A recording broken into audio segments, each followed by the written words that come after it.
Assalamualaikum warahmatullahi wabarakatuh. Waalaikumsalam warahmatullahi wabarakatuh. Al-Fatihah ala hadhihi niyyah wa ala kulli niyatin salihah ila hadratin Nabi Muhammadin sallallahu alaihi wasallam. Khususan ila musannif hadzal kitab. Khususan ila musannif hadzal kitab Ibnu Qasim. Musannif kitab Fathul Qarib. Bismillah syarih Al-Bajuri wa sahibil matan. Syuja' wal jami'. Nawaya salih syawlillahi lahum. Al-Fatihah.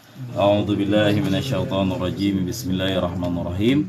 Alhamdulillahi rabbil alamin arrahmanir rahim maliki yaumiddin. Iyyaka na'budu wa iyyaka nasta'in. Ihdinas siratal mustaqim. Siratal ladzina an'amta 'alaihim ghairil maghdubi 'alaihim. Amin ya Allah ya rabbal alamin. Alhamdulillah pada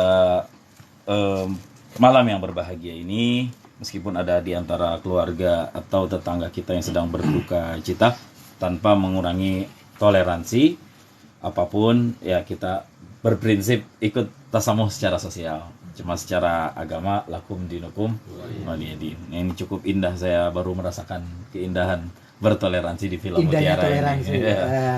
Masya Allah. Maka itu ledikan kita. Ledikan pemerintah. Iya. Ada masjid ya. Itu dia. Mudah-mudahan nanti kan. Dapat hidayah. Oh, nih. Keluarganya. Semuanya. Amin, Bukan mudah-mudahan, ya. yang ditinggal gitu. Ya. Bukan yang meninggal. Tuh. Tapi kan juga nanti jadi perdebatan takutnya. Karena ranah itu di kita sensitif banget ya. Karena emang masyarakat Indonesia kan masyarakat yang agamis. Jadi kalau pengen menang, pengen laku, jualannya isunya ya agama. Dari dulu seperti itu. Baik, alhamdulillah pada malam yang berbahagia ini kita melanjutkan pembahasan tentang jenis najis dan tata cara menghilangkan najis ya.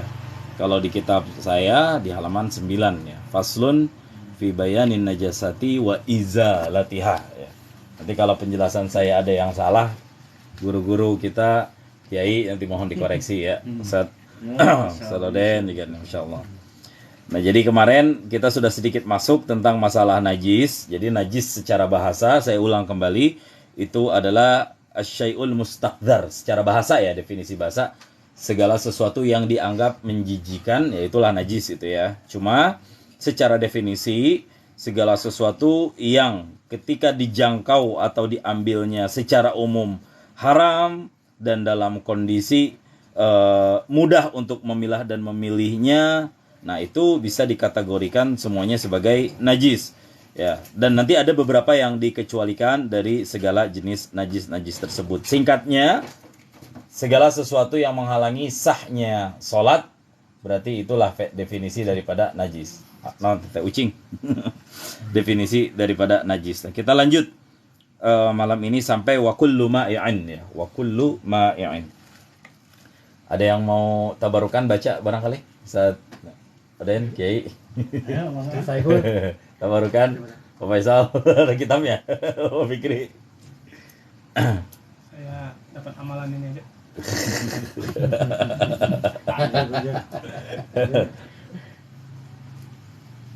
Bismillah Ustaz. Paden. Wa kullu ma'i'in ya. Gitu ya. Kharaja. Di bawah, dari bawah gitu. Wa kullu ma'in Naam.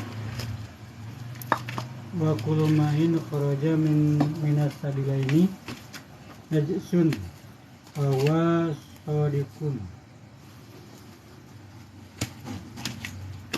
bil kharijil tadi tabauli wal daiki wa bin naziri kadami wa qihi ila mani min adami aw hayawanin wa ghairu kalbin wa khinjir wa ma Tawallada. tawallada minuma amin ahadima ma'a hayawanin tahirin. Oke, siap. Sampai sini dulu titik ya. Sedikit juga ini panjang pembahasannya. Bismillahirrahmanirrahim. Wa kullu ma'i'in kharaja minas sabilaini najisun. Saya artikan terlebih dahulu. Wa kullu ma'i'in, dan bermula setiap-tiap ma'i'in, benda yang cair, zat cair. Ma'i'un itu zat yang cair, maka terbenar di dalamnya air ya. kullu ma'in segala zat cair ya. Geser dikit Pak. Tahan dulu. Ini Pak Hendrik sini aja nggak apa-apa, geseran Pak Hendrik. Makanya tanya dulu. Takut mau di sini ya. Tanya aja Pak. Geser Pak Sidik. Di sini. Saya lupa bawa ininya, mohon maaf. Wa kullu ma'in. Baik. Segala zat cair, ya, segala benda cair, ya. Air masuk berarti ya di dalamnya ya. Benda cair semua yang dikategorikan ma'in, benda cair yang kharaja minas sabilaini, keluar dari dua jalan. Maksud dua jalan ini kata-kata kinayah nih, kata-kata penghalus. Maksud dua jalan ini adalah jalan luar dan juga jalan belakang. Ya, maksudnya baik lewat saluran depan seseorang ataupun lewat saluran belakang seseorang. Ya, itu hukumnya najisun, khobar dari wa kullu. Najisun itu hukumnya najis. Nah, itu dulu kaidahnya. Segala sesuatu yang keluar dari dua jalan itu hukumnya najis. Kecuali, nanti ada yang dikecualikan, tapi nanti ya. Pokoknya itu dulu. Nah, pertanyaannya, bagaimana dengan sesuatu yang tidak keluar dari dua jalan tadi? Misalnya, mohon maaf, ingus. Kan nggak keluar dari dua jalan bawah. Air mata. Mohon maaf, kotoran dari telinga. Itu yang keluar-keluar pada umumnya. Najis nggak? Minimal pulang dari sini kita tahu hukumnya semua. Yang keluar tiap hari dari kita. Apakah itu semua najis atau tidak? Tidak ya kalau itu. Berarti kalau misalnya tidak najis, ingus boleh dong ditaruh di gelas gitu kan. Mohon maaf itu mohon maaf sekali lagi ya. Ini kita bicara secara menjijikan. Nah, itu kembali ke teori yang dasar. Yang dikatakan najis itu adalah asyai'ul mustaqdar. Secara bahasa, segala sesuatu yang dianggap menjijikan. Ya. Tabiat dan normalnya kita orang Indonesia yang salim, yang fitrah, atas nama ingus pasti menjijikan dimanapun. Maka ingus bisa dikategorikan. Nah, itu dia. Secara dasar seperti itu. Tapi air mata masuk nggak kira-kira? Orang nangis. Masalahnya kalau air mata dianggap menjijikan, orang kalau sholatnya nangis, gimana?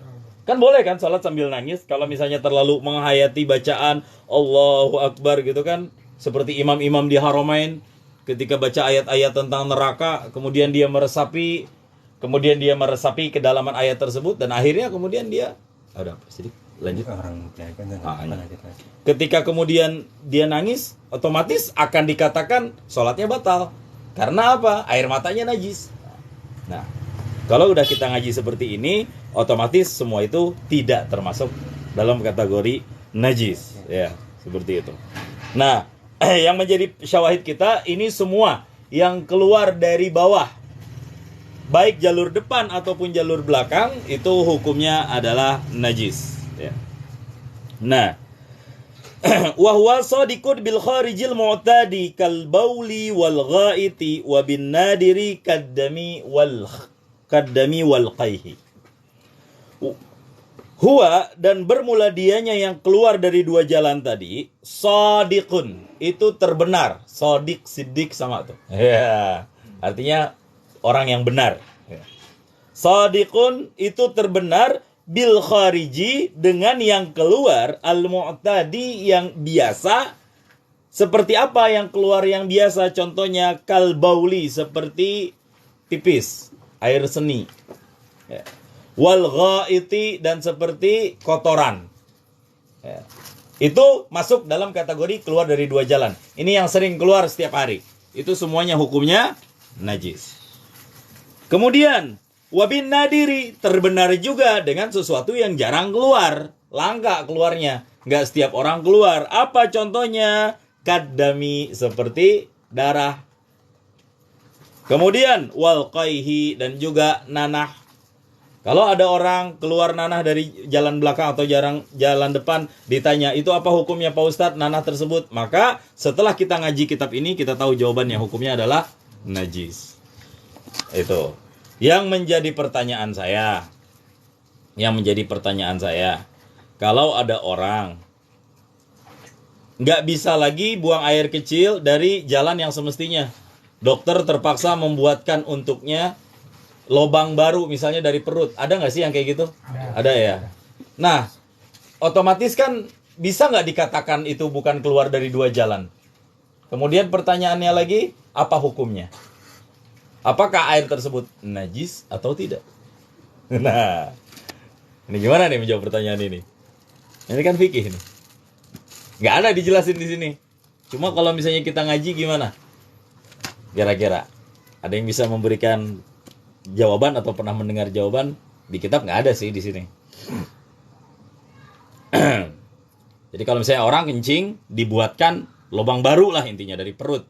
Dokter di kantong kemih atau di kantong urinnya seseorang, jadi kencing dia dari saluran itu. Itu dianggap najis atau enggak tuh air yang keluar? Tetap Tetap. Nah, itu dia. Jadi ada kaedah dalam ilmu fikih ya, an-nadir kal adam ya. Yang jarang itu dianggap seperti tidak ada. Ya, dan sesuatu yang tidak ada la yu'tabar, itu enggak dianggap. Maka itu tetap dihukumkan sebagai najis. Pun secara jenis dia juga sama-sama air kencing, nggak berubah pasti ya. Saya yakin itu. Air kencing semua mau keluar dari manapun tetap sama.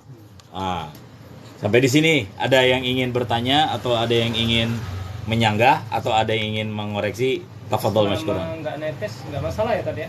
Selama kalau masih di dalam tubuh ini suci. Kan ada selangnya tuh. Selangnya kan jalan terus. Kalau udah keluar itu udah dianggap najis. Ya, tapi kalau selama yang di dalam selang maksudnya itu. Ya, dalam selang tapi dia tetap sholat. Oh, nggak masalah kalau itu darurat juga kan. Kalau dalam ada orang dengan kondisi-kondisi seperti itu dianggap darurat. Waalaikumsalam warahmatullahi wabarakatuh. Masih ingat juga sama saya. Waduh, siapa ini? Ini ada Kiai Ibnu Hasani, insyaallah guru saya di sini hadir juga di live. Nah, itu ya untuk dasar. Berarti darah, apalagi kalau darah emang keluar dari manapun tetap najis, sekalipun dari anak kecil, ya itu tetap najis. Nah, apakah ada yang dikecualikan dari yang keluar dari dua jalan ini? Oh, ada. Di sini baru kita lanjut.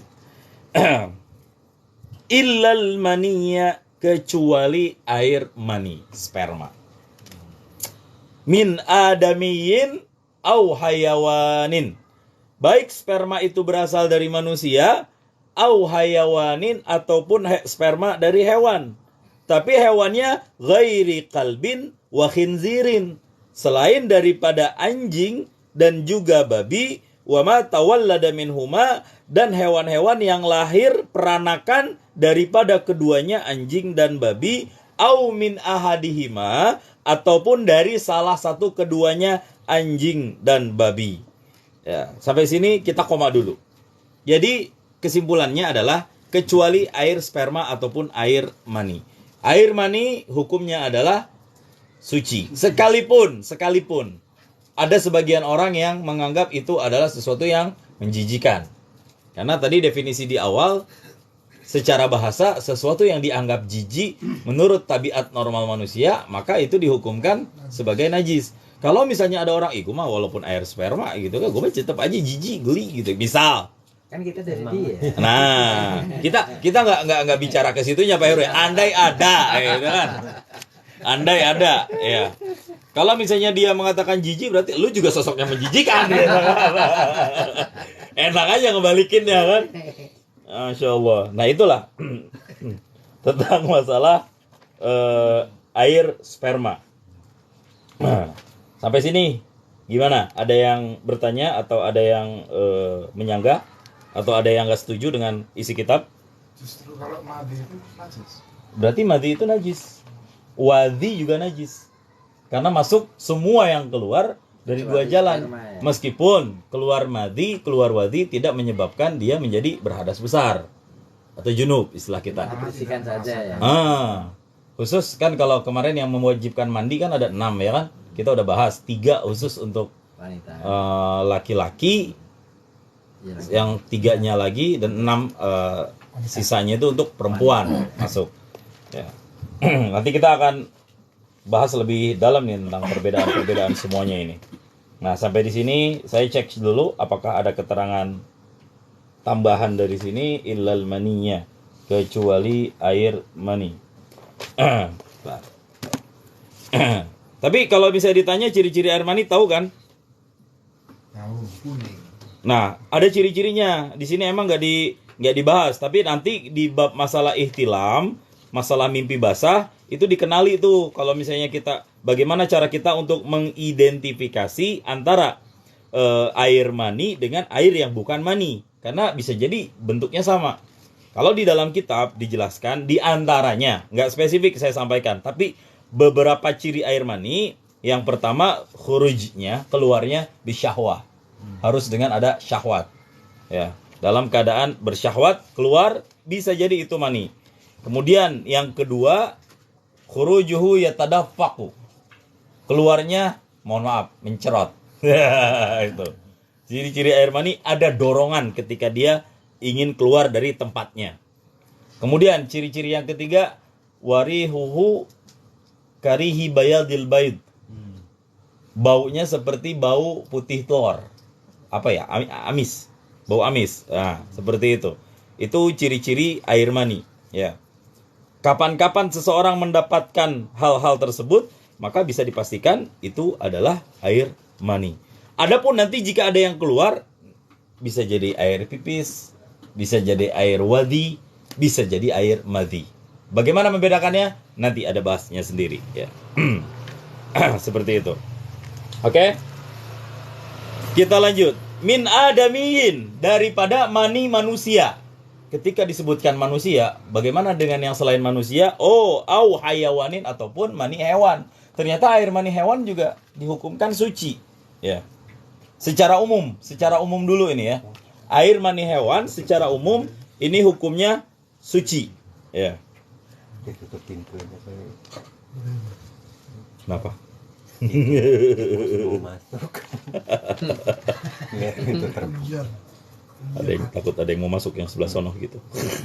Dia mau ikut ngaji. Kalau Mau itu ikut maksudnya. ngaji. Tadi saya ditanyain, siapa yang meninggal ya? Nah, itu. Nah, faqat rawal Bukhari annahu sallallahu alaihi wasallam lamma ji'alahu biha jadi min riyad istanjibi qad al-hajar radda ruhtata wa qala hadha raqs wan najisura muslim. Nah, ini di antara tentang dalil-dalil tentang air mani ini adalah sesuatu yang suci. Nah, kemudian kan Sayyidah Aisyah juga kan pernah menggaruk-garuk tahut tuh ya, kainnya, bajunya Nabi yang sudah terkena air spermanya beliau sallallahu alaihi wasallam. Nah, itu semuanya suci. Bahkan ini hukum nggak bisa disamakan dengan Nabi ya. Ada keistimewaan Nabi yang tidak didapatkan kita secara umum sebagai manusia. Di antaranya adalah wa yustasna min dzalika fadhalatuhu sallallahu alaihi wasallam.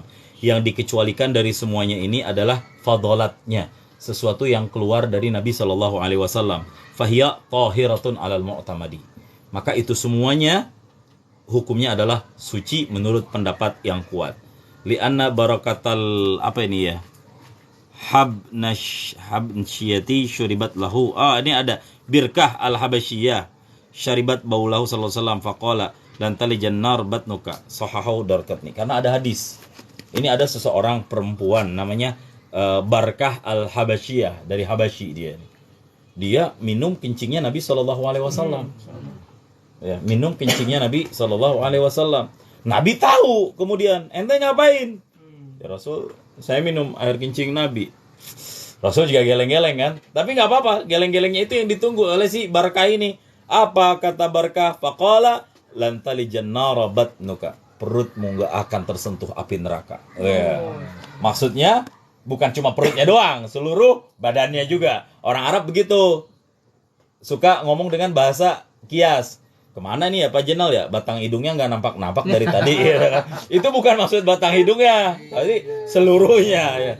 Begitu juga ketika disebut. Nanti kalau dipahami secara teks, berarti Pak Ustadz ini perutnya doang yang nggak masuk neraka.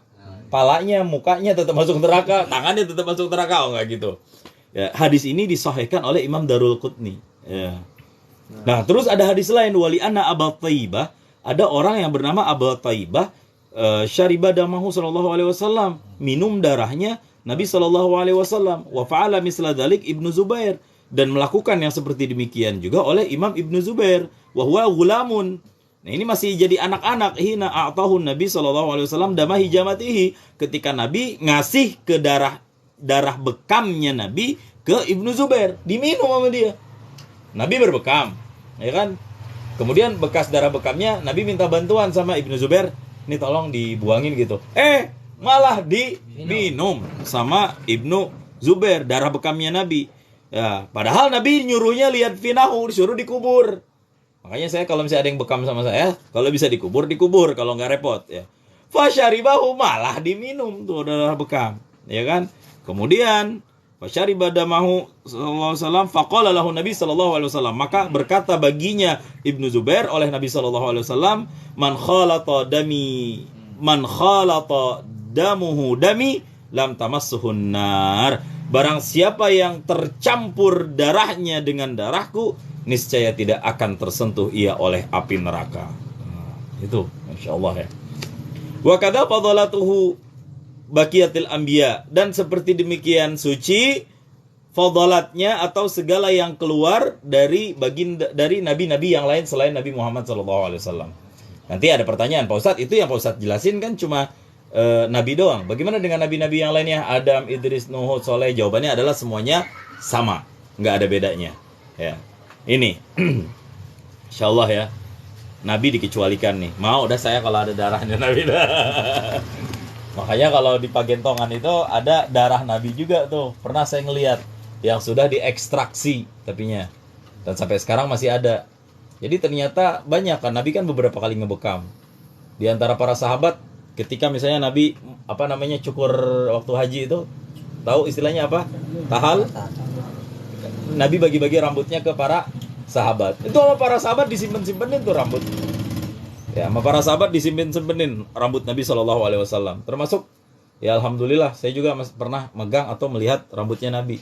Di sini di Indonesia banyak, karena Nabi itu hidup. Ini kisah dari para guru-guru saya, para habaib-habaib. Rambutnya hidup ya. Rambut Nabi itu manjang. Ya, hidup. Rambut Nabi sampai sekarang itu manjang. Dikasih 1 cm atau 3 cm, itu dia bisa manjang terus seiring berjalan waktu. Seakan-akan hidup, dan memang hidup. Nah, itu dipotong-potong, dibagi-bagi. Kalau pengen tahu di YouTube, lihat aja tuh rambut Nabi yang asli itu memang bener-bener tuh ada di Turki. Ya, itu wangi itu, dan nggak semua orang bisa menyentuh dan memegangnya. Saya pernah dapat keterangan seperti itu ya. Walaupun saya sendiri belum pernah ke Turki sama sekali ya. Tapi apakah itu benar atau enggak, wallahu alam ya. Nanti bisa dicek di sumber lain apakah ada yang memprotes atau tidak. Kama qalahu Zarkashi, yang demikian tadi itu diutarakan oleh ulama Imam Zarkashi. Wa naza'u fi dzalika al-Jauziri, tapi tetap ada perdebatan. Ada ulama lain yang menganggap tidak suci, tetap dianggap sebagai najis. Di antaranya adalah Imam Al-Jauzari. Enggak masalah, tapi menurut pendapat yang kuat, makanya ini disebut di sini di awal, ini adalah suci. Dan para ulama Ahlus Sunnah kita sendiri meyakini sih kelebihan Nabi SAW, di antaranya itu.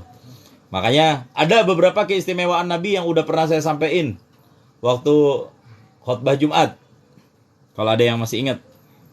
Di antaranya, kalau nggak salah ada 10, dan itu sering kita baca di pesantren, dan kalau dihafalin, itu dibikin oleh Syekh Nawawi Al-Bantani. Ya, lafaznya lam yahtalim qatu toha mutlaqan abadan.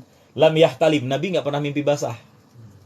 Sama sekali. Qatu toha mutlaqan abadan. Wa ma tatha'aba aslan fi mada zamani. Dan Nabi juga tidak pernah menguap.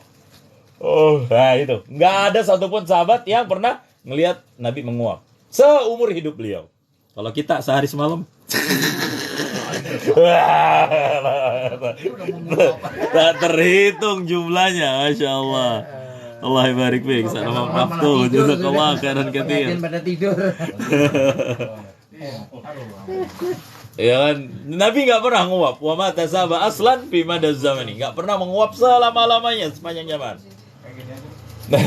Min huddawabu falam tahrub wa ma waqa'at. Di antaranya lagi ad-dawabu falam tahrub. Binatang kalau disamperin Nabi nggak pada kabur. Beda sama kita. Ayam kita samperin dikit kabur, takutan walau ayam dewek. Tapi binatang manapun datang ke Nabi, dia merasa yang datang adalah seorang yang amin. Ini nggak apa-apa nih, lari ke sini sedikit. Malah seneng. Ini sebenarnya maulid nih ya.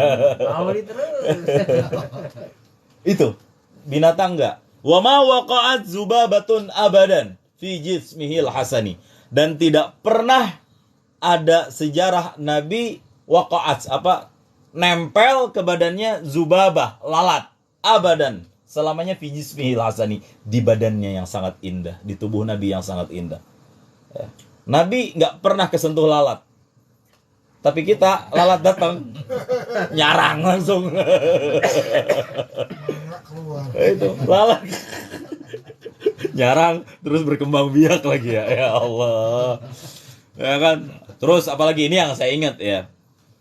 Wa mata sahabat Islam yang namanya Dawud falam harum wa qa'at subah tapi asani bi khalfihi ka amami ru'yatun sabatat, bi khalfihi di belakangnya Nabi ka amami, seperti di depannya. Ru'yatun sabatas.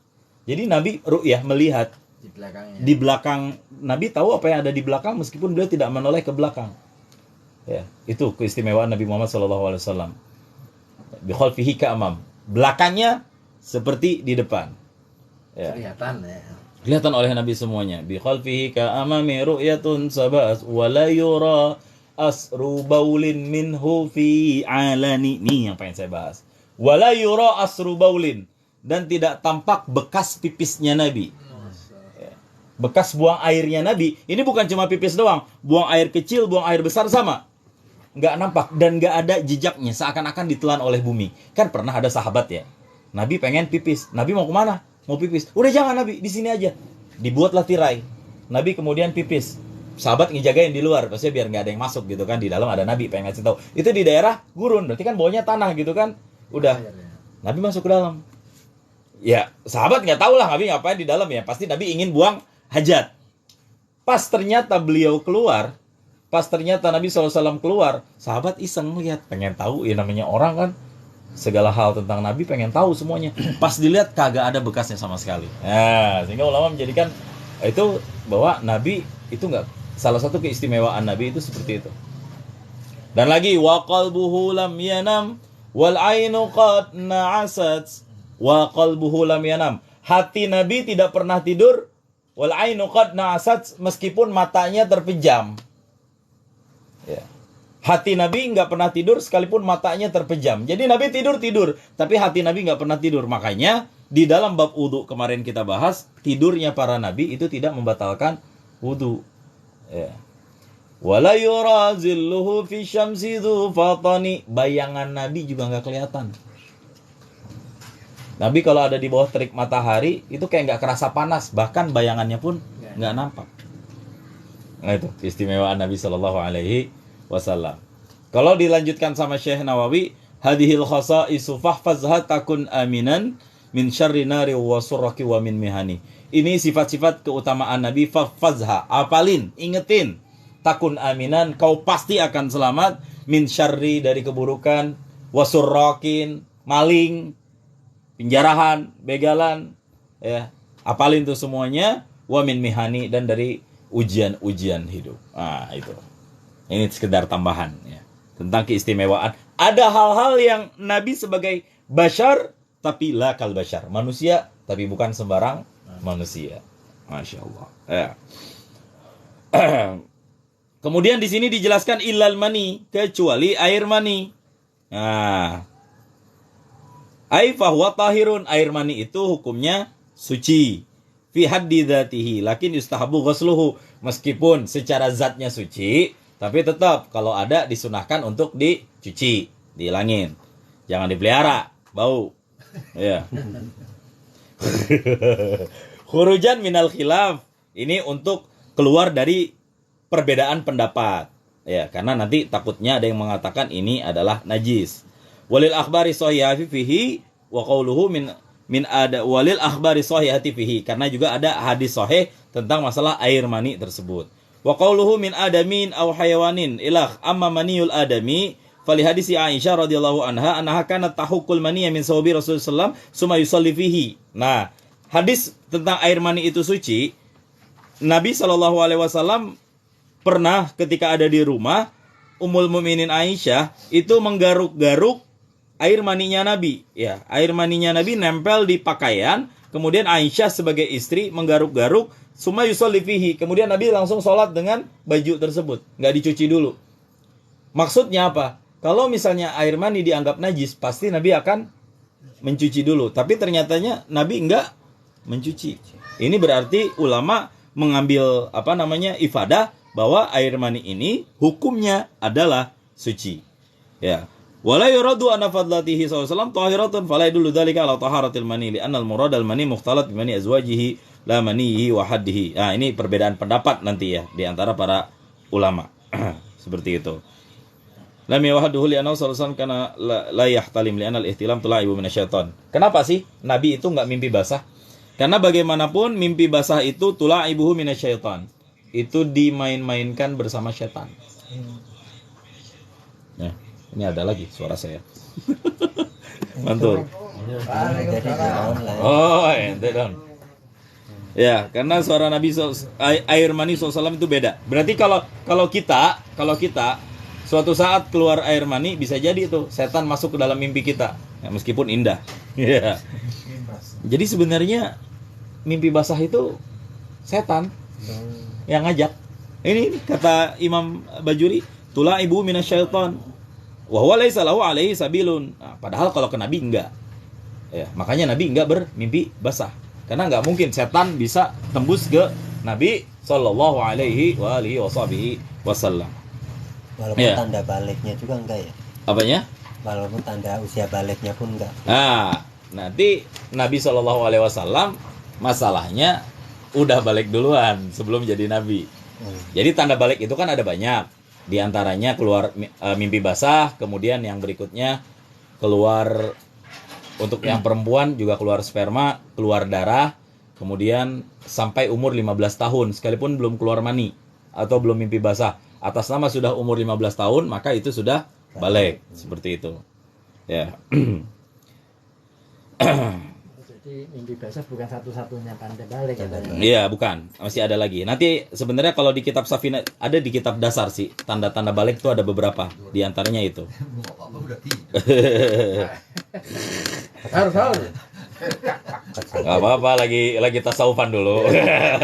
Nah, sebelum kita lanjutkan, sambil dicicip dulu cemilan-cemilannya lah. Bismillah. Jeruk.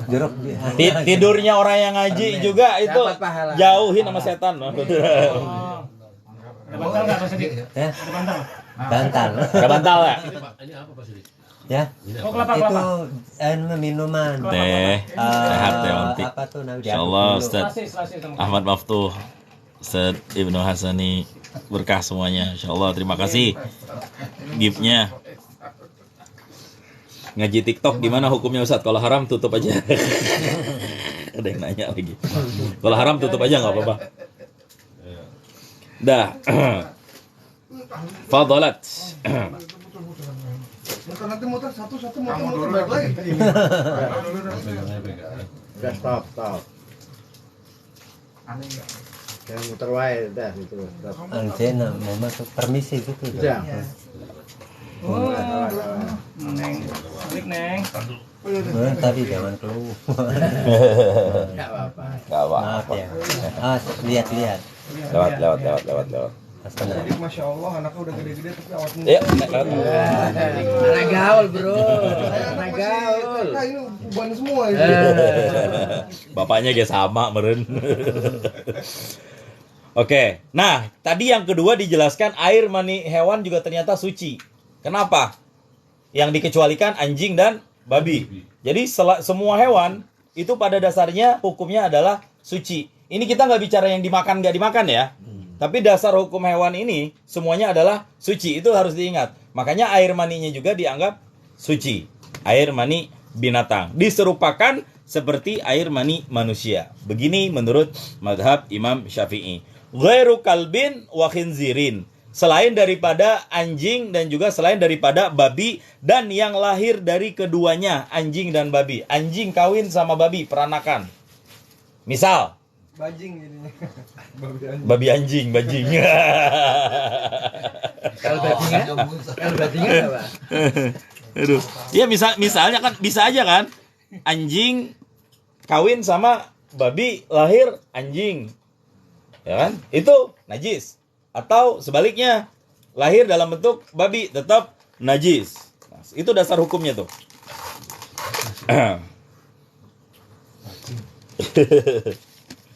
Nah, kemudian au min ahadihima ma'a hayawanin tahirin, ataupun salah satu daripada keduanya beserta hewan yang suci. Itu najis juga. Anjing misalnya kawin sama kucing, lahir keturunannya itu dinamakan najis juga. Ini pas ini. Oh, Pak Hendy udah. Ini saya udah ada nih. Ya. Nanti kalau ada pertanyaan, Pak Kamto misalnya ditanya, ada kucing kawin sama anjing. Karena kan kadang-kadang orang-orang barat itu suka meliharanya berbarengan kan. Suatu saat kawin tuh berdua, lahir. Nah, itu bagaimana hukumnya? Itu juga dianggap sebagai najis. Saya ingat tuh. Ya, ini menjadi pelajaran buat kita semuanya. Babi kawin sama ini kambing. Najis. Tetap najis ya. Tapi kayaknya nggak ada tuh, Ustaz. Wallahu alam. Tapi pernah nggak nemuin peranakan model kayak gitu?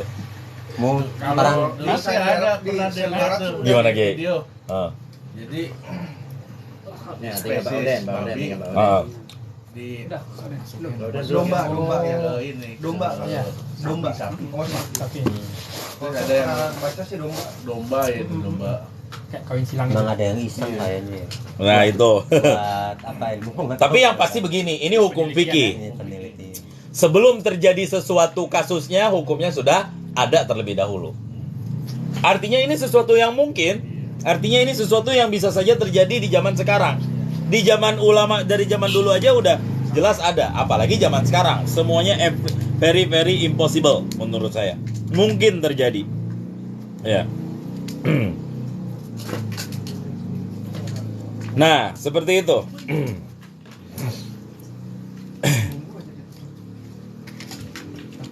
Kemudian tentang masalah ini sampai sini saya lihat dalam dulu. Saya suka di dalam. Apakah ada keterangan tambahan?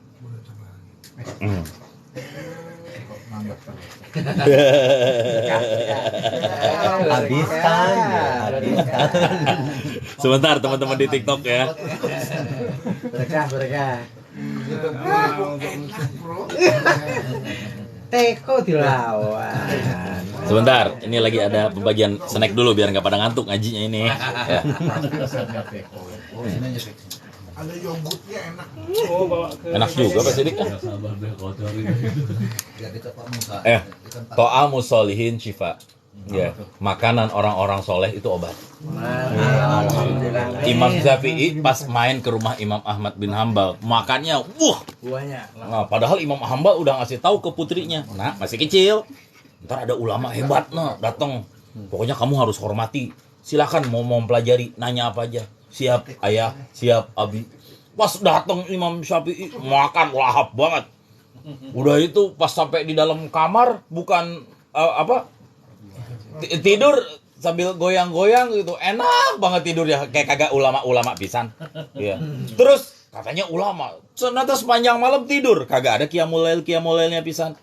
Mana ulamanya tuh imam? Oh kan anaknya kan. Pas paginya putrinya Imam Syafi'i, putrinya Imam Ahmad curhat, "Pak, masa aku ngelihat Imam Syafi'i?" Kata bapak ulama, kalau ulama mah kan rajin ibadahnya. Buktinya semalaman molor, Pak. Mukanya ke atas kayak gini gitu sambil goyang-goyang. Terus nggak ada saya lihat sholat 2 rakaat. Terus masa langsung sholat subuh nggak pakai wudhu. Ulama dari mana itu? Terus makannya lahap banget tuh. Anaknya protes kan. Nah, akhirnya tanya aja sama orang ya. Masa tanya sama Abi gitu kan? Kata Imam Ahmad kan muridnya Imam Syafi'i kan. Tanya aja sama orangnya langsung. Akhirnya disamperin. Yuk tanya. Dijelasin. Ya Imam. Punten, imamnya hampura ya. Jadi ceritanya gini, anak saya ngelihat imam teh dijelasin tuh dari mulai makan sampai bangun tidur. Oh, iya. Begini Ananda. Kenapa saya makan dengan sangat lahap? Karena saya tahu makanan yang dihasilkan dari rumah yang penuh keberkahan ini, saya yakin semua adalah makanan yang mengandung kesucian dan tidak akan ada unsur haramnya. bagaimana zuhud dan waraknya Imam Ahmad, sehingga saya tidak meragukan sedikit pun kesucian, kehalalan makanan ini. Yang kedua, semua makanan yang disuguhin ini tuh obat. Makanan orang-orang selalu obat. Saya nggak niat makan maruk, tapi saya niatkan ini sebagai obat. Makanya saya berasumsi ketika saya makan makanan dari orang-orang yang soleh seperti bapakmu, Ananda, ini semuanya adalah obat buat saya. Kesimpulannya aja, banyakin. Aduh, ya Allah ya. langsung Kan diamalkan langsung. Diaduk dulu tuh Pak biar bawahnya rata. Oke. Terima kasih. Ini menyiksa Pak Sidik ini ya. Ya Allah. Berkah Pak Sidik, ini berkah Masya Allah. Dengan senang hati. Yogurt. Enggak, ini kuini kan? Ya? Kuini ya? Apa aja mentah ya? Bukan. Apa Ini Tape. tape. Tapi Masya Allah, jazakallah khairan katsir. Makasih yang udah di tap-tap, di share-share, jazakallah khairan Ada katsir. susunya. hadis tadi Oke. Coba kita aduk dulu. Ini langsung dari Cimori. Kayak timur. Kayak Timori ya. Oke, saya lanjut tuh kan. Kemudian dijawab lagi, terus Imam kok Anda tidur sih semalaman? Nah, dijelasin, Ananda, ketika saya tertidur, itu saya tuh nggak tidur sebenarnya. Saya lagi, ketika saya tidur di rumah, di kamar ayahanda Imam Ahmad, Allah ngebukakan di otak saya hadis Rasulullah. Bunyi hadisnya, ya Aba Umair, ma fa'alan Nughair qad mat. Itu doang hadisnya. Begini artinya nih ya. Nabi lewat ke bocah kecil, anak muda, masih bocah kecil lah. Dia ini hobi main burung. Nama bocahnya Aba Umair. Si Aba Umair ini punya burung, dinamainnya Nughair. Nabi tahu tuh bocah si Aba Umair punya burung namanya Nughair. Ya Aba Umair, apa yang dilakukan burungmu si Nughair? Dijawab sama bocahnya, qad mat, udah mati ya Rasul. Ya, udah hadisnya gitu doang. Tapi Imam Syafi'i puluhan hukum diistimbat dari hadis tadi. Di antaranya, boleh memelihara burung kalau emang burungnya udah jinak. Di antaranya, boleh menamakan anak dengan masih kecil dengan nama Abu, meskipun dia belum punya anak. Abu kan artinya bapak, ya kan? Kalau kita udah punya anak, misalnya Abu Akela, saya Abu Rayyan, Abu Tari, atau misalnya dari kecil, Ustadz Oden namain anak, misalnya namanya siapa? Si Ade, Asep, bisa dinamain pakai kunyah, Asep Abu Nur misalnya. Ayah Cahaya. Padahal dia belum nikah, belum punya anak namanya Nur. Tapi dalam Islam itu boleh. Hadis tadi.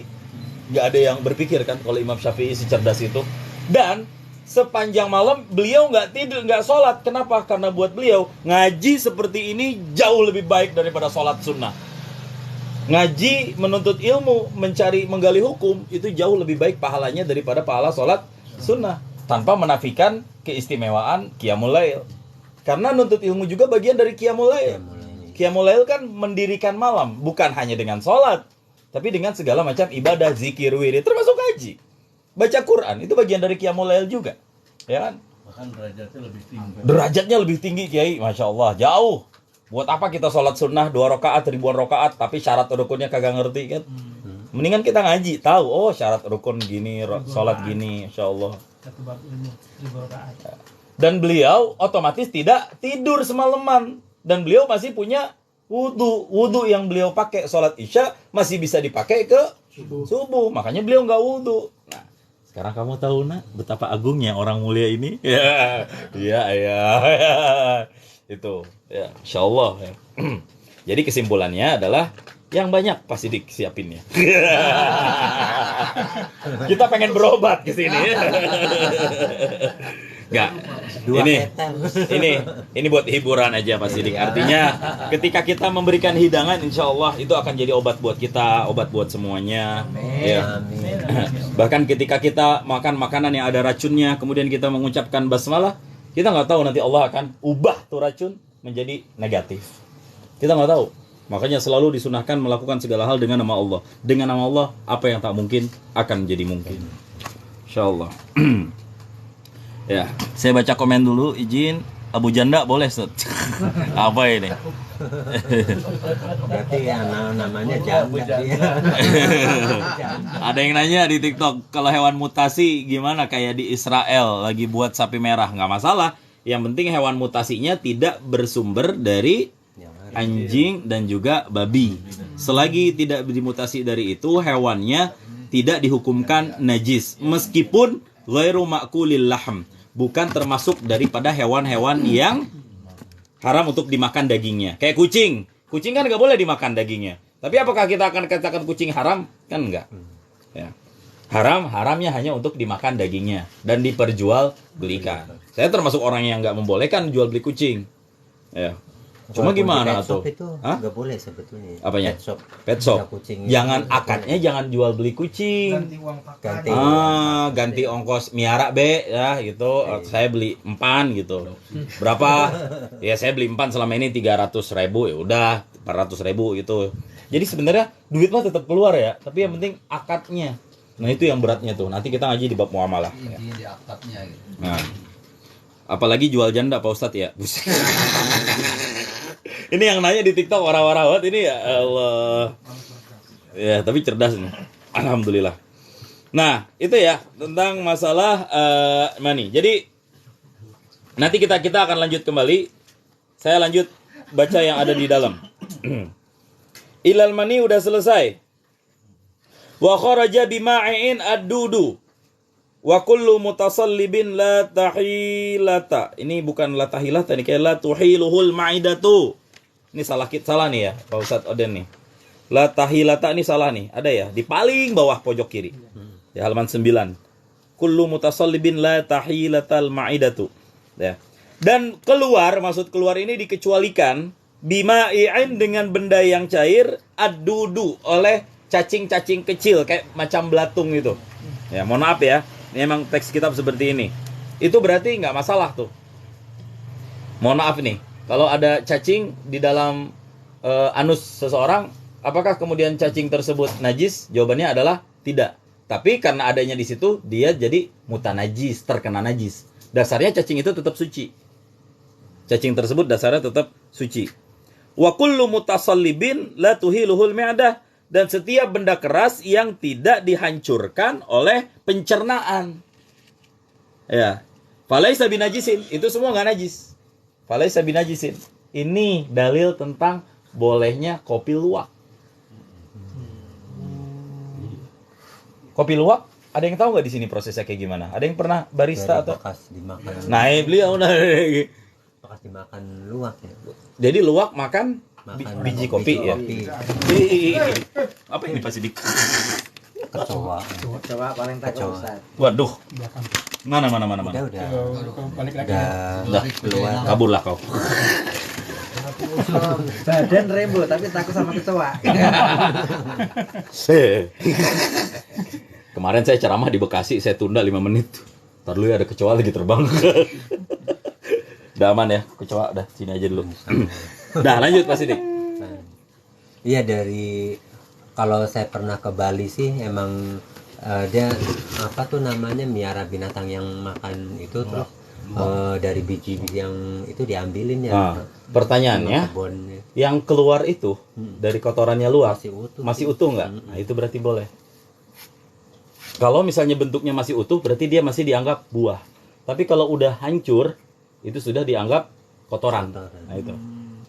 Jadi semua bentuk yang ketika sebelum dikonsumsi masih sama seperti awalnya, maka itu tidak dinamakan kotoran. Ini berarti kotoran luwak, baik kopi atau bukan, khususnya yang kopi, itu hukumnya najis apa mutanajis?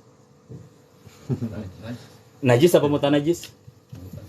Mutanajis. Kalau mutanajis cukup dicuci, suci. Kalau najis, mau dicuci kayak apapun, tetap najis. Gitu. Ya. Falaisa binajizin bal huwa mutanajjisun. Ini jawabannya. Ya, akan tetapi bermula dianya yang keluar benda keras tadi itu dianggap mutanajjisun. Yang yatahuru bil ghusli. Bisa menjadi suci bil ghusli dengan cara dicuci, dibasuh. Itu benda yang mutanajjis, ya. Wa fi ba'din nusukhi wa kullu ma yakhruju bi lafzil mudhari'i wa isqatu ma'in. Nah, ini lebih ke teks nahu ya. Enggak ada kaitannya Aman? Tar di atas aja Tar, nggak apa-apa Tar. Mau di sini. Nah, sudah. Udah, Di atas udah batu Tar. keinjek paling. Ustaz paling gede apa cuma takut juga. Udah keinjek. Nggak ada. Di sini masuk nggak? Nggak. Enggak. Ke bawah ya? Ke bawah. Tadi saya lihat di bawah. Tuh, Dah, jalan-jalan aja. dah. Bun Nggak lah, ada Pak bun. ternyata. Payah maneh ah. Buat saya kecoa mustakdar, Pak. Kalau yang saja. Dianggap menjijikan. Jangan yang itu yang Udah nggak apa-apa Pak Sidik. aja yang tadi. Enggak dia lagi Yang suka sama biji. kaos merah, kaos oranye. Lagi cari biji. Lagi nyari biji kecoanya ya, ya Allah. Di kopi. Biji kopi. Tapi kalau manusia juga kalau makan jambu bijinya masih utuh tuh Ya gimana? kalau emang biji, bentuknya masih utuh berarti. Sama biji cabe juga ya. Gimana? Cabenya tuh? bukan biji. Apa cukup dicuci? Kalau emang dasarnya masih belum berubah bentuk aslinya berarti masih bisa dibilang suci, Pak. Kalau manusia kan sempurna kalau Nah, jadi kotorannya. jadi itu semuanya bukan najis tapi mutanajis. Jadi dibedain ya antara najis dan mutanajis. Kalau najis itu dasarnya emang udah najis kayak kotoran. Mau digimanapun dicuci, mau digimanapun dibersihin, itu tetap najis. Tapi mutanajis artinya yang kena najis. Suci nih lekar kayak gini, kena najis. Ini lekarnya mutanajis dan dia dihukumkan tetap suci. Ya, cuma nggak bisa dipakai buat sholat di atas ini atau ya nggak sah sholat kalau kita deket-deket atau misalnya ini disusun-susun terus kita sholat di atasnya itu nggak boleh. Harus dicuci dulu baru bersih. Ya. Nah, seperti itu. Dan di sebagian teks kitab yang lain ya khuruju bil lafzil mudhari'i wa isqatu ma'i'in. Nah, ini lebih ke pendekatan nahwu. Kalau di sini ada yang jago nahwu sorof akan paham maksudnya seperti apa. Ya. Yathuru bil ghusli. Baik. Kita lanjut. Wa ghuslu jami'il abwali wal awrasi. Ada yang mau baca lagi? Pak Sidik? Tuan rumah? Yang mana? Wa ghuslu. Wa ghuslu. Ah, nih. Wa tuh. ghuslu Iya. jami'il abwali wal aurasi. Walau kana man mimma makulu alhamu Al-lahmi. alahmu Mm-mm. alahmi wajibu wa kaifahu gosli najasati ingkanat masahada Mm. bil aini wahiyal masmah ya masamah Apa aja boleh. Musammah. musamah bil ainiyati Heeh. takunu biro apa ini bijawali Iya. goniha Ainiha. ainiha. Ada. Sampai sini dulu nggak apa-apa Pak Sidik. Kita lanjut. Wa ghuslu jami'il abwali wal awrathi. Walau kana min ma'kulil lahmi wajibun. Dan bermula mencuci, membasuh, membersihkan jami'il abwali, segala jenis-jenis air kencing, pipis, wal awrathi, dan segala jenis kotoran-kotoran, walau kana, sekalipun ada ia kotoran-kotoran maupun air kencing tadi min ma'kulil lahmi, dari binatang-binatang yang boleh dimakan dagingnya, wajibun, itu hukumnya wajib. Ya.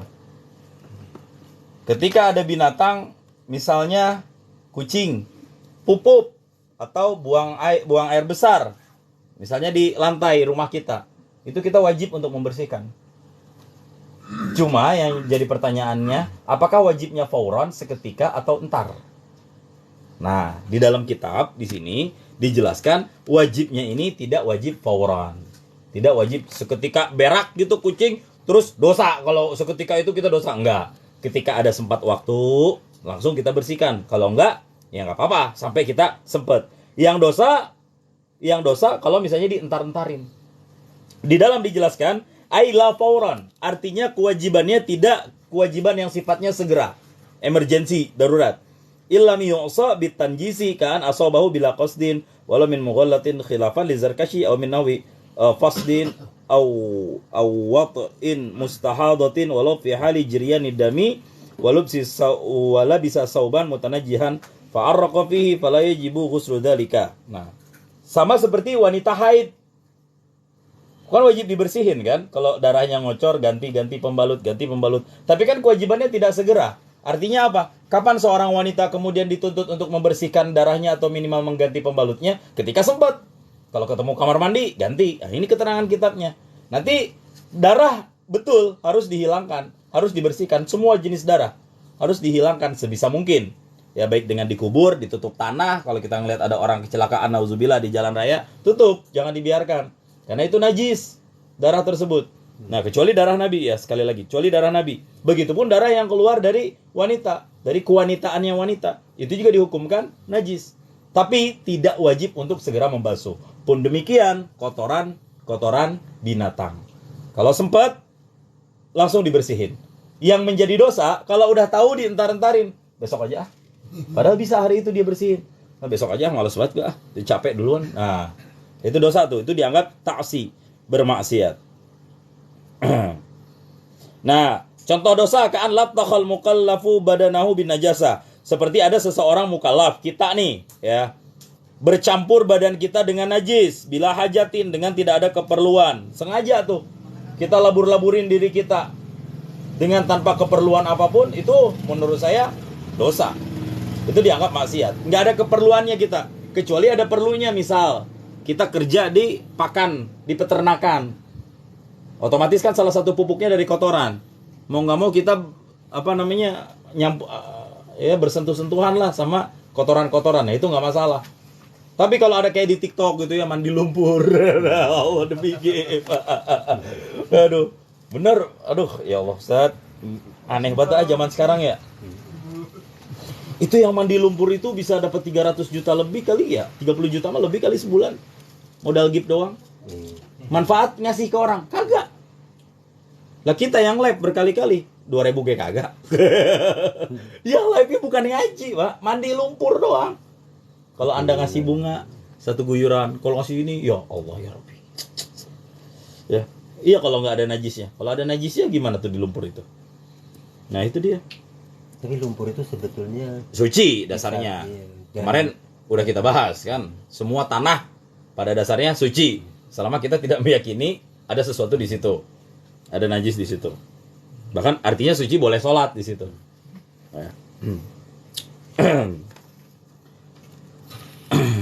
Fa innahu la yajibu fawran. Jadi mandi junub buat seorang wanita yang udah suci juga nggak wajib segera. Tapi kalau dia yakin darahnya udah terputus, udah nggak lagi keluar, kalau ada kesempatan mandi ya supaya dia bisa langsung sholat. Wa in asabil janabati kana sholatul janabatu min zina wal farqu bainahuma intihaul ma'siyati. Nah, ini ada tambah nih, fa innahu la yajibu fawran. Wa in asabil janabati, jika bermaksiat dengan junub, ka'an hasolatil janabah min zina, seperti terjadi junub dengan gara-gara zina. Ya. Wal farqu bainahuma intihaul ma'siyati fil janabah li'anna al ma'siyah hasalat bi zina wa qad qatata bi khilafi tadmih. Nah, berbeda halnya dengan junub yang disebabkan oleh maksiat, ini wajib segera. Kalau misalnya mohon maaf nauzubillah, seseorang berzina dan tetap dia junub kan, sama aja, nggak beda, junubnya junub. Nah kalau dia itu wajib segera bersuci. Ya.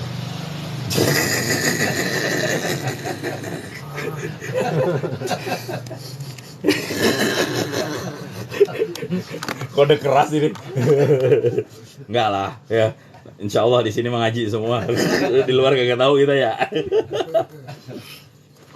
Itu, Masya Allah. Lanjut. Sampai sini ada pertanyaan nggak kira-kira?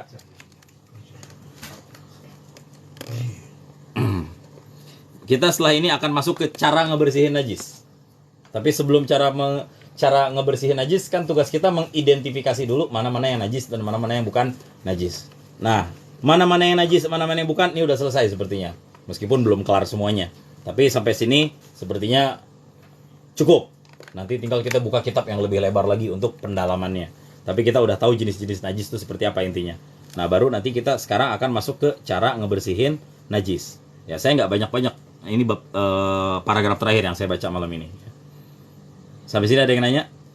Enggak? Lanjut.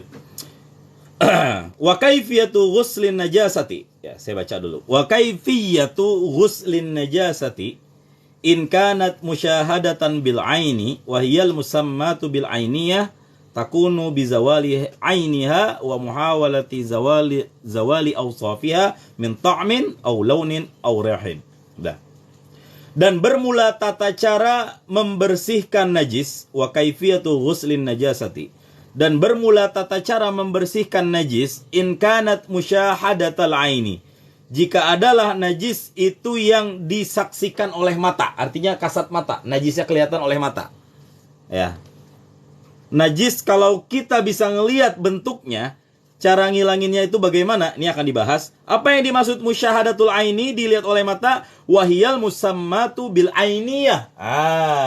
Dan bermula dianya musyahadah ain, itu yang diistilahkan dengan istilah najis aini. Ainiyah atau najis aini. Nah, kita sering dapat istilah najis ainiyah. Ini nih. Arti najis ainiyah adalah najis yang bisa dilihat oleh mata. Tampak mata. Tai bebek, tai ayam, kelihatan. Nah, itu najis ainiyah. Ya. Semua. Termasuk najis kotoran kita sendiri, najis ainiyah itu semuanya. Takunu bizawali ainiha. Yang pertama adalah ia membersihkan itu dengan menghilangkan ainiha, bendanya, fisiknya, bentuknya.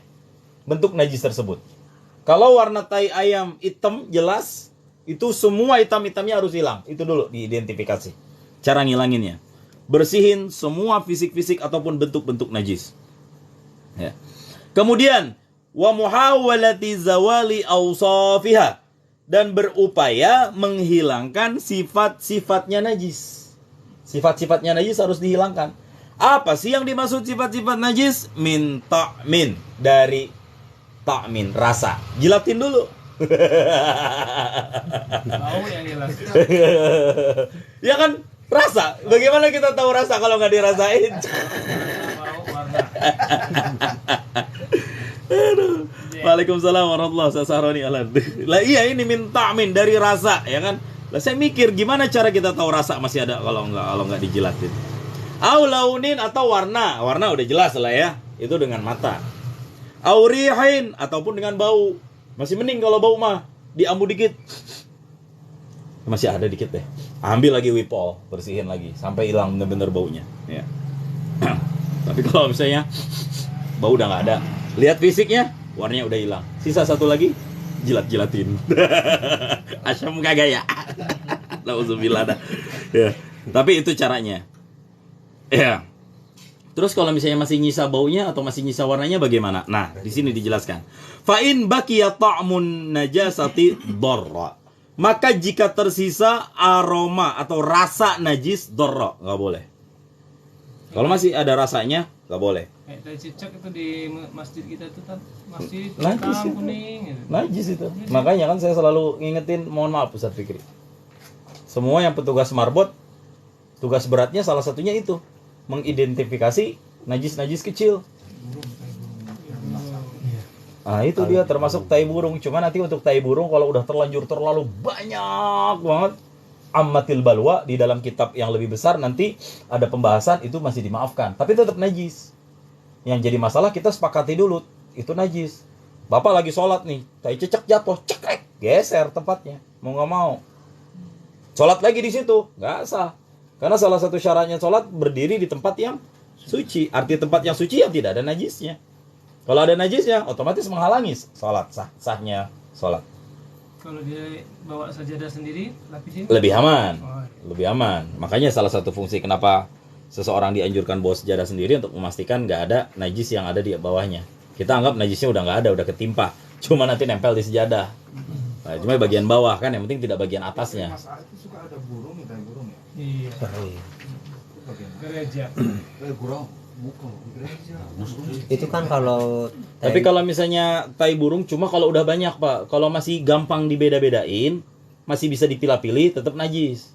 Tapi udah terlanjur banyak, udah susah banget. Karena burung kan, ya termasuk sesuatu yang di luar kendali. Ya, apalagi burung jenis kita gereja, susah banget tuh. Ada burung masjid nggak sih? Burung masjid berarti itu Bang Angga. Belum musola.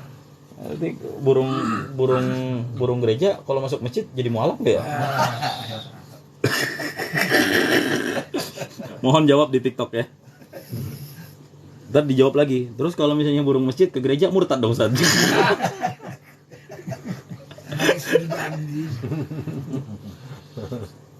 Udah ya.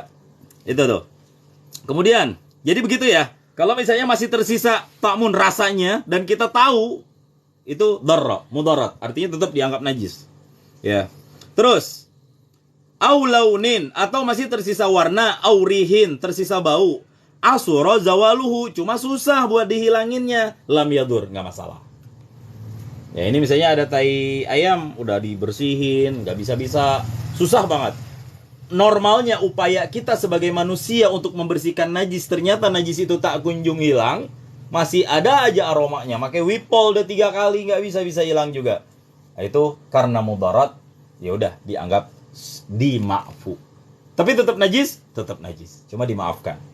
Ya, makanya nanti ada istilah najis yang dimaafkan. Ya, nanti ada di bawah pembahasannya, tapi mungkin minggu depan kita akan masuknya. Surah zawaluhu lam yadur. In kanatin najasatu. Nah, itu yang pertama, najis yang bisa lihat. Ada emangnya najis yang nggak bisa dilihat? Ada. Nah, ini baru nih, yang terakhir. Wa in kanatin najasatu ghaira musyahadatin wa hiyal musammatu bil hukmiyati fayakfi jariyul ma'i 'alal mutanajjisi biha walau marratan wahidatan. Wa in kanatin najasatu ghairu musyahadatin, dan jika adalah najis itu yang tidak dilihat, wahyal musammatu bil hukmiyah, dan itulah yang dinamakan dan bermula dianya najis, itu yang dinamakan dengan najis hukmiyah, fayakfi jariyul ma'i 'alal mutanajjisi, maka cukup dengan mengalirkan air 'alal mutanajjisi, di atas benda yang terkena najis, biha, ya, dengan najis tersebut. Kemudian walau marratan wahidatan, sekalipun hanya 1 kali siraman. Dah, itu dia.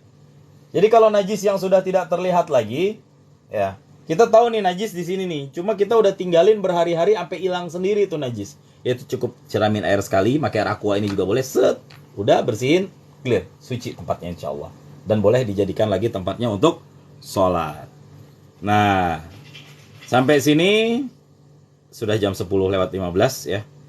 Kita cukupkan terlebih dahulu. Dan besok insya Allah kita akan masuk yang dikecualikan dari semuanya. Di antaranya adalah air kencing bayi laki-laki, tidak perempuan. Kalau air kencing bayi laki-laki cukup dengan dipercikan aja. Nah, saya ambil kesimpulan dan saya udah bikin rangkuman. Jadi tentang najis itu ada 2 ya. Kalau saya bikin seperti ini nih. Najis ada najis di sini, ada najis ainiyah, ada najis hukmiyah. Ya, saya bikin gambar najis. Tarik garis ke bawah. Yang pertama ainiyah, yang kedua hukmiyah. Yang ainiyah caranya harus dengan dipastikan hilang bau, rasa, warna, dan bentuk najis.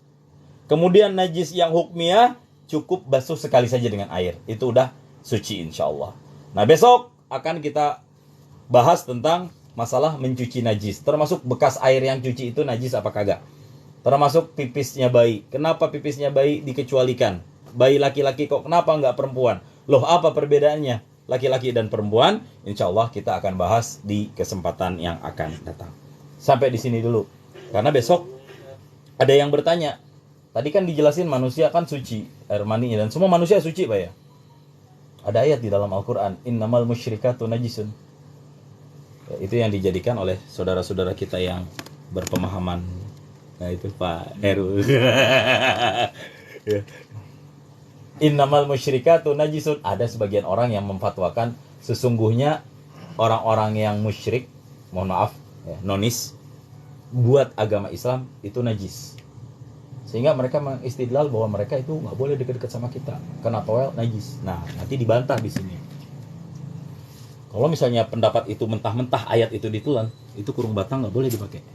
Iya kan? Iya. Nanti gitu. Ya najis. Nanti itu jadi mutanajis kan?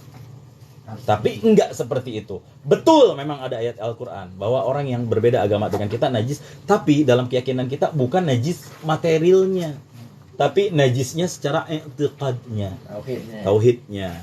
Ya, i'tiqadan di dalam kitab dijelaskan. Cuma dalam hal interaksi kita nggak pakai dalil ini. Ini kita doang nih. Jangan keluar. Ya, teman-teman juga jangan kasih tahu yang lain. Ya.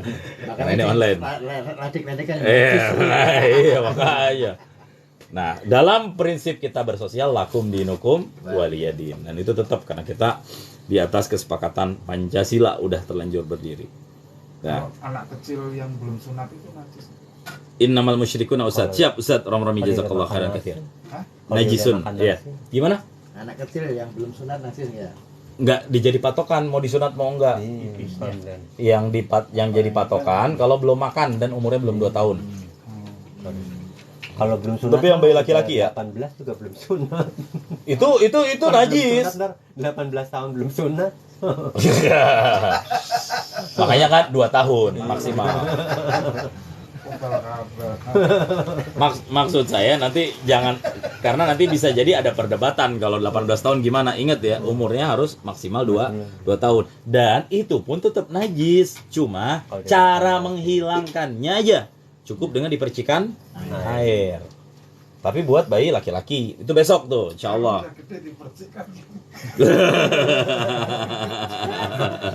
Bau pesing.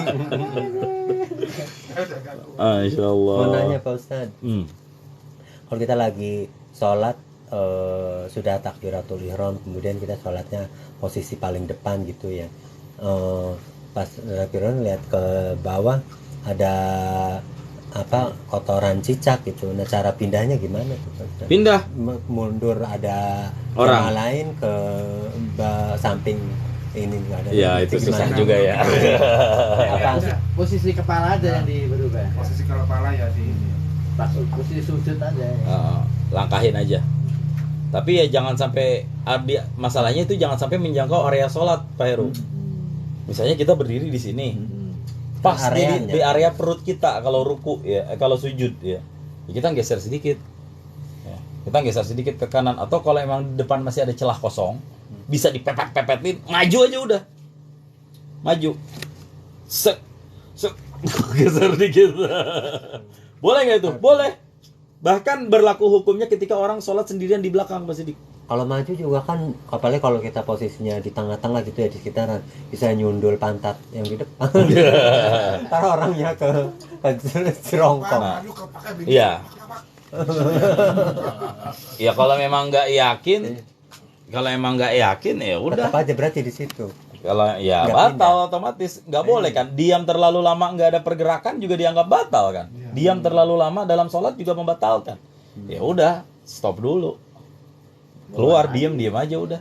Atau niat di dalam hati, batalin sholat saya. Cuma ya kita untuk menghormati orang lain ikut aja udah gerakan sholatnya. Supaya nggak mencurigakan banget.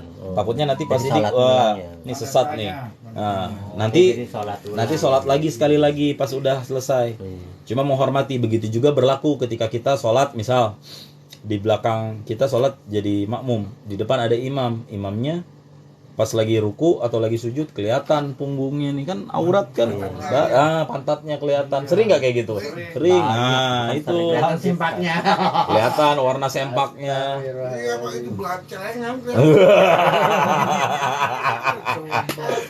Ada celengannya ya Allah. Kita mau berhenti nggak enak. Mau berhenti gua kesel ya. Iya. Tahu udah nggak sah kita kan sholat. Sekiranya memang memungkinkan buat kita untuk mufarokoh atau memisahkan, ya kita pisahkan. Tapi kalau enggak, ya udah niat hati berpisah, tapi kita tetap ikutin gerakan sholat dia untuk menghormati. Ya takut. Tidak merubah niat, cuman dalam hati aja. Iya, Nggak ikut gerakan dia tetap gitu. lanjut, niatnya tetap diubah. Tadinya niat jamaah, jadi niat sendiri. Itu namanya mufarokoh, istilah dalam ilmu fikih. Nah begitu juga pasti kalau tadi mah bukan niatnya mufarokoh, tapi niat harus batalkan sholat. Kalau terus-terusan dalam keadaan niat sementara nggak sah, dianggap tala'ub bil ibadah, bermain-main dengan ibadah, dan hukumnya adalah dosa. Bermain-main dalam ibadah, hukumnya adalah dosa. Nah, kecuali kita tinggal di negeri atau di tempat yang orang-orangnya paham hukum agama semua, nggak masalah. Kayak di pesantren. Pas kita sholat di masjid, kan cicak di pesantren juga ada. Saya sering. Nggak boleh saya bertahan di situ. Saya maju. Apapun caranya, usahakan untuk maju. Atau kalau misalnya sab kiri kosong, ya enak masih ke kiri. Ke kanan atau ke kiri kita kosong, geser. Kalau ada orang mau sholat, halangin. Bisa kan? Kayak gitu? Bisa. Bisa kita sholat di sini. Kita udah geser tempat. Kita sholat tadinya di sini. Pas kita lihat, Allahu Akbar. Bismillahirrahmanirrahim. Alhamdulillahirabbil alamin. Udah iftitah, ada najis ternyata di situ. Udah kita geser ke kanan selangkah. Ada orang mau sholat di samping kita. Larang. Gitu. Larang, langsung lambaikan tangan. Gak apa-apa. Seperti itu. Minimal dia mikir, oh mungkin ada najis di situ, ada air kencing atau apa. Ya. Kalau orang paham hukum seperti itu. Termasuk berlaku ketika kita sholat sendirian di belakang. Pas Sidik masbuk misalnya. Masbuk itu ketinggalan ya. Maksudnya didahului oleh imam. Imam udah rakaat ketiga sholat isya. Kita baru masuk. Semuanya saf pertama full, saf kedua full. Dan itu pas lagi. Kita kalau sholat di belakang dewekan. Itu nggak dianjurkan Pak Sidik. Tetap maju ke depan atau tarik yang di depan buat mundur nemenin kita untuk menyempurnakan barisan sholat kita. Ini udah pernah saya bahas di Masjid Mas'a. Nanti di debat, oh Pak Ustadz, emang boleh kayak gitu? Boleh. Bukankah sholat kita dianjurkan saf yang paling depan? Betul. Berarti ketika kita ke belakang, Anda sama dengan menghilangkan keutamaan saf yang paling depan dong. Itu enggak. Itu termasuk mustasnayat. Dikecualikan kaidah tersebut. Karena apa? Ketika Anda mundur ke belakang, Anda sudah membantu orang lain untuk mendapatkan kesempurnaan sholatnya. Dan Anda pun akan mendapatkan pahala kesempurnaan sholat dia. Gitu. Masya Allah, tabarakallah. Indahnya Islam itu seperti itu. Ya. Sampai cara ibadah semuanya diajarkan dengan maksimal. Baik. Cara menariknya gimana? Colek. Iya, ketuk kan. Ketuk. Mohon maaf Pak Tendri misalnya. Gini. Kalau dia nggak tahu. Kalau dia nggak tahu, colek lagi sekali lagi. Cek cek. Ternyata dia nggak ngaji di majelis gitu kan. Dorong aja jorongin sekalian. Enggak. Canda. Karena pernah kan jamaah lagi berdua nih, sholat zuhur ya. Sebelahan kan samping sejajar ya. Karena lokasinya sempit, yang jamaah belakang nggak ngerti, dia malah jadi posisinya di dua sebaris nih, anak sebelahan. Jamaah baru di belakang tuh, yang sebelah anak nggak ngerti ditepukan. Akhirnya anak dorong, anak kan imam ya, anak dorong aja ke belakang. Nah iya. Ekstrim juga cara lu dong. Gitu aja ke belakang, dorong ke belakang. Dia nggak mundur gitu ya. Udah dicolek-colek ya. Ya itulah. Pentingnya ngaji itu justru di situ, biar sholatnya juga tahu sempurna. Kita juga kalau jadi makmum berdua doang, kan kita nggak boleh safnya terlalu jauh kan, satu langkah doang kan, sama imam. Kalau berdua, datang orang ketiga pengen ikut makmum, mundur kita. Yang jadi masalah ya kayak Doni tadi, udah dicolek-colek tuh orang kagak mau mundur. Pernah nggak dapetin kayak gitu? Ada, saya pernah. Saya udah colek itu orang masih aja di situ. Akhirnya apa? Sampai tahiyat dia doang yang di belakang imam. Yang lain ada sekali 15 orang itu safnya rapi kecuali dia sendiri belakang imam. Malu kan jadi asisten. Tapi ada juga gini Pak Ustaz. Masjid nih kan. Dan dia udah azan cuma dia sendiri nih. Pas itu di tempat imam itu dia sholat sendiri. Iya. Nah, kita nyambung dari belakang kan kita colek nih bahwa kita tuh mau ikut berjamaah. Iya, Nah, imamnya mundur gitu, imam itu benar nggak itu? Imamnya ngapain mundur? Maju kali. Harus ada nyolek kali. Nah, kita Yang dicolek Pak Kamto bukan imamnya, tapi yang makmumnya. kan gini, imam orang sendiri. Imam sendiri. Di masjid. Oh, Imam jadi dia niatnya sholatnya sholat sendiri dulu. sendiri, tapi tempatnya posisi di tempat imam yang di dekat mimbar itu kan. Nah, kita sendiri datang sana kan mau jamaah nih. Pengen Kita ikut ke colek. dia. Kita colek. Tapi dia malah mundur gitu. Nggak ngerti kali dia ya. Nggak ngerti. Enggak, itu pernah saya alami gitu loh. Ini bener sah, bukan juga bercanda. Saya masih ngingetin waktu saya di Masjid Raya. Gitu. Kalau udah sholat begini, saya tepuk begitu. Sunnah. Begitu. Datang. Nah, itu saya nggak tahu kenapa begitu sebenarnya. Sunnah juga nggak apa-apa itu. Iya. Ya tapi kan boleh kan kita ngasih isyarat kayak gitu. Tapi jangan disebut sunnah. Kita lagi sholat sunnah ba'diyah gitu kan. Bok. Mohon maaf lagi sholat sunnah. Lanjutin. Batal sholat kita kayak gitu mah. Begitu Pak, dia Pak Ustaz. Ya. Dia begitu saya colek, dia langsung sembari nengok lagi ke saya. Sunnah katanya. Dilanjut lagi sama dia. Harusnya gimana? Ada ini apa yang di depan itu suka ada tuh di masjid-masjid. Sutra. Sutrah namanya ya penghalang. Sebenarnya sutrah itu sama sejadah sama aja kok. Ngapain pakai sutrah kalau udah ada sejadah? Yang penting sejadah itu pembatas.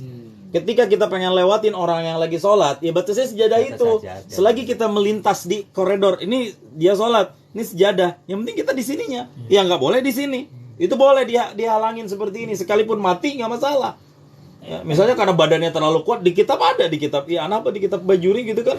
Allahu Akbar. Ada orang pengen lewat sholat depan kita, sebuah. Tuh orang punya jantungan, kaget mati. Itu kita nggak dianggap pidana di bagian itu. Di hadis ada kayak gitu. Tapi maknanya seperti yang dijelaskan oleh para ulama seperti itu. Bukan berarti orang lewat brak bacok, kagak. Ekstrim kalau kayak gitu. Enggak boleh. Itu untuk menghormati orang yang sholat ya. Tapi ada tuh di TikTok tuh yang lagi sholat terus diambil HP-nya malah ngeluarin pistol gitu. Gak apa-apa. Gak gini kalau misalnya kita ngelihat dalam kondisi-kondisi tertentu, ya kita boleh membatalkan sholat atau misalnya darurat lari sambil sholat juga boleh. Termasuk ketika kita, kalau di kitab ya ada pembahasannya Doni. Kita sholat di satu lahan kosong. Kita nggak tahu nih yang punya lahan ngizinin apa enggak. Ternyata pas kita sholat Allahu Akbar, yang punya tempat masuk. Lo ngapain di situ? Kita lagi sholat. Mundur kita jalan pelan-pelan. Sambil sholat nggak masalah. Ya kalau nggak memungkinkan untuk ruku ya udah pakai isyarat. Begitu juga ketika kita sholat, barang kita diambil sama orang, diem, sholat terus lanjutin, kejar lah, kejar nggak masalah. Ya kan karena makanya kan imam selalu kalau di masjid Mas Ama, orang masjid di dalam ya, terutama masjid pinggir jalan. Kalau di saya orang Parung, kalau mau main ke masjid Parung, terutama orang tua saya selalu ngingetin jamaah barang-barangnya ditaruh di depan. Karena banyak yang hilang itu dia taruh di belakang sendirian. Lah orang di masjid nggak orang alim semua, setannya juga ada kan. Nah itu nyamar pengen sholat dulu baru mau nyolong. Iya. Pertanyaan kedua Ustadz, boleh bermakmum sholat fardu ke orang yang sedang sholat sunnah? Ada pendapat yang membolehkan. Ya, ada pendapat yang membolehkan. Memang tidak disyaratkan al-ittifaq fin niyah bainal imam wal makmum. Tidak disyaratkan niatnya harus sama. Makmum sholat isya boleh jadi imamnya sholat jamak niatnya gitu kan. Cuma kalau bisa jangan cari yang sama, biar imam dan makmum pemimpin yang dipimpin satu frekuensi gitu. Nah kalau kita lagi posisi sholat sunnah ada yang nyolek kita, kasih kode seperti ini, lambai hampura gitu ya, dalam hati ya, atau bawa gitu ya. Kalau misalnya kita nggak ngerti ya nggak apa-apa. Cuma begini, dengan harapan dia mencari jamaah lain yang kira-kira sholat sesama sholat fardu gitu. Tapi pernah ada perselisihan gini nggak sih? Ada kan kalau misalkan ini ya, gua kalau misalkan sholat tuh sejajar ya dari kecil, kalau misalkan jamaah berdua tuh sejajar. Sejajar apanya? Sejajar sama imam dari kecil sama babeh diajarinnya gitu. Nah tapi ada di beberapa masjid pas ini dia agak selangkah kan di belakangnya. Bukan selangkah, satu kaki ya. Satu kaki. Jadi gini Don nih, yang menjadi patokan itu bukan tinggi badan. Yang menjadi patokan posisi pijakan langkah kaki. Ini kaki imam. Kita di makmum ini imam ya. Kita makmum ngambilnya satu di belakangnya. Nah ini. Kalau berdua, ini berdua ya. Dengan asumsi tingginya berapa meter pun nggak masalah. Imam misalnya tingginya cuma 100 cm, makmum 175 cm, nggak masalah. Sekalipun nanti lebih tinggi makmum. Yang dijadikan patokan bukan tinggi badan, tapi posisi kaki. Oh, yang mau gua tanya ini apa? Kalau sejajar gimana maksudnya? Sejajar begini? Sama kayak ini nggak kunut gitu.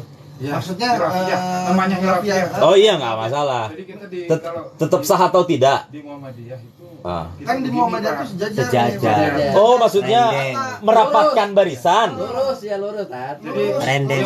Ke belakang. Imamnya harus di kiri. Jadi kita kalau sholat sama gitu.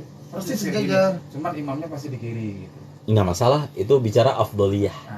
Keutamaan. Ya makanya waktu kirim tangan itu maksudnya dari hadis-hadisnya gitu kan ada perbedaan gitu berarti. Nggak masalah, itu bicara afdoliyah dan khilafiyah. Kan waktu ditanya gimana misalnya paling khilafiyah ini gitu. Ya nggak masalah. Muhammadiyah kan harus lurus gitu kan. Muhammadiyah. Kalau NU sudah di sini sedikit. Kalau yang muktamad di Imam Syafi'i, ini yang kita pelajarin di sini itu seperti itu. Tapi bahwa ada yang agak sejajar, ya itu mungkin mentarjih dari madhab lain yang menurut beliau dalilnya paling kuat. Kita nggak sampai waktu untuk nyari madhab lain dah. Yang penting apa yang kita yakini, apa yang kita kan mukallid sifatnya, ngikutin apa kata guru. Kalau nggak percaya kata guru, tanya ke guru yang lain. Kadang misalkan nih mau kan gua sejajar, nah si imamnya maju lagi. Ya kan gua nggak tahu nih awalnya ini Maju lagi. Awalnya gua nggak tahu. Awalnya maksudnya ini mungkin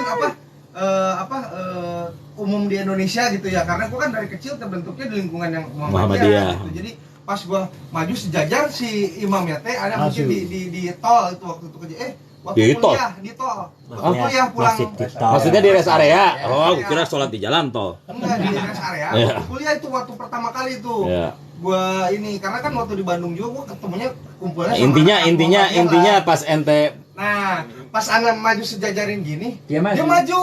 Kita maju lagi. Karena saya nggak tahu awalnya Pak, karena kan memang waktu di Bandung juga emang serumpun lah selingkungan, ketika saya sejajarin dia nggak masahin gitu. Ya. Nah, pas saya maju, dia maju lagi, maju lagi gitu. Jadinya bingung. Untung depannya bukan Ini empang. baru kejadian di sini tuh, cuman nggak pernah dipusingin lah. Ya nggak masalah. Itu dalam hal amaliyah aja kok. Khilafiyah di amaliyah aja, nggak masalah. Yang penting kita punya dalil atau minimal ada guru yang pernah menyampaikan. Ya, ada guru yang pernah menyampaikan, kita ikut. Saya juga sama kan. Ini kita berguru nih sama pengarang kitab ini. Gitu ya. Kalaupun salah, ada yang bertanggung jawab dengan pendapat kita tersebut.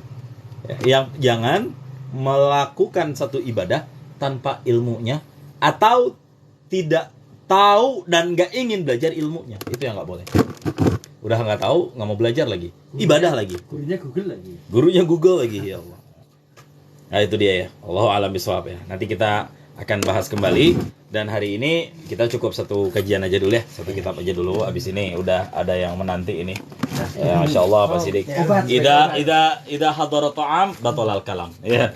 Kalau sudah hadir makanan, nggak boleh lagi ada obrolan.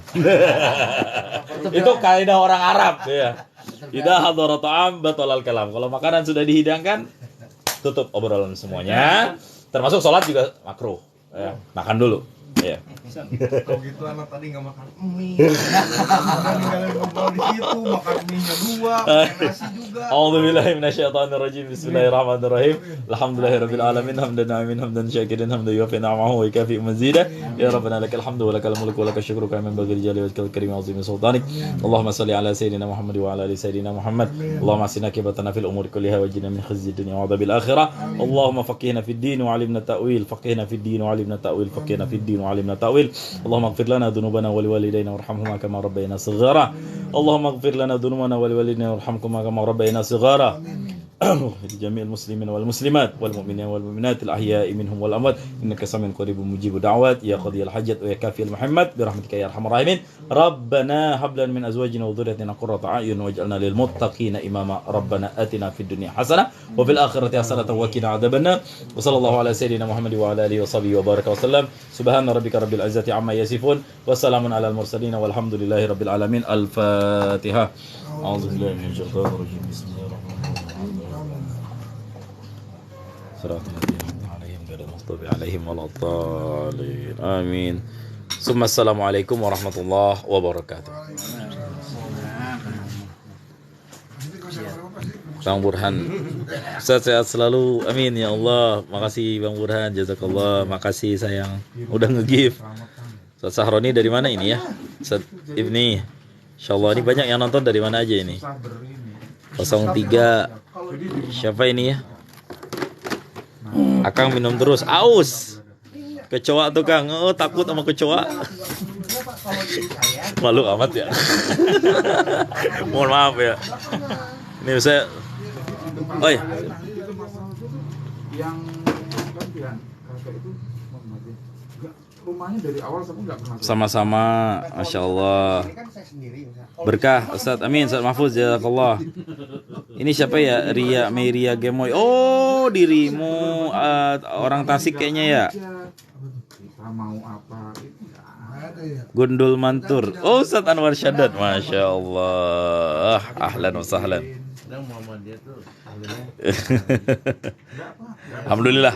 kajiannya udah selesai. Insyaallah kita lanjut lagi nanti minggu depan di jam dan waktu yang sama. Insyaallah Ustaz Jurnal. Santri Aswaja jazakallah khairan katsir. Ustaz Ibni, kalau salah mohon dikoreksi ya. Terima kasih. Saya undur diri. Ini sudah disiapkan.